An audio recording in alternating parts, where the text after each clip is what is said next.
జోదం ఎంత భయంకరం. జోదానికి ఇస్తారండి, ఇంట్లో తినటానికి ఎవరు? ఎవరికైనా ఉపకారం అంటే ఏమి సహాయం చేయరు.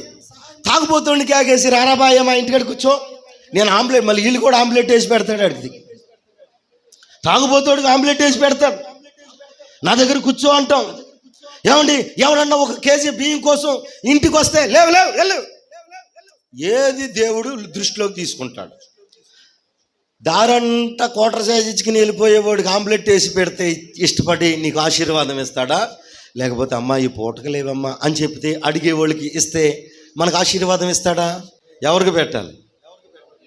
లేనివాడికి పెట్టాలి, లేనివాడికి పెట్టాలి, ఆ నోరు తెరిచి అడిగిన వాడికి పెట్టాలి. అంతేగాని ఫలితం లేని దానికి మనము ఎంత చేసినా వ్యర్థం.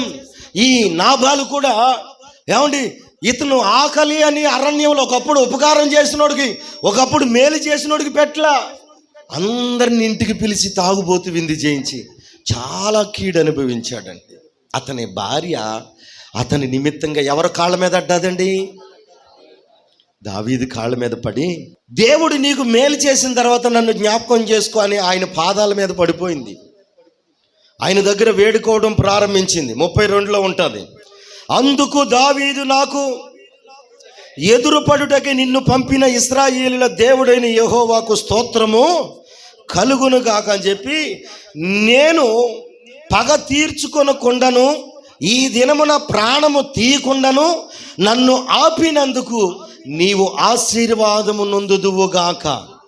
నీవు చూపిన బుద్ధి విషయమై నీకు ఆశీర్వాదము కలుగునుగాక అని దీవిస్తున్నాడు. ఒక వ్యక్తిని చంపడానికి బయలుదేరాడు దావీదు.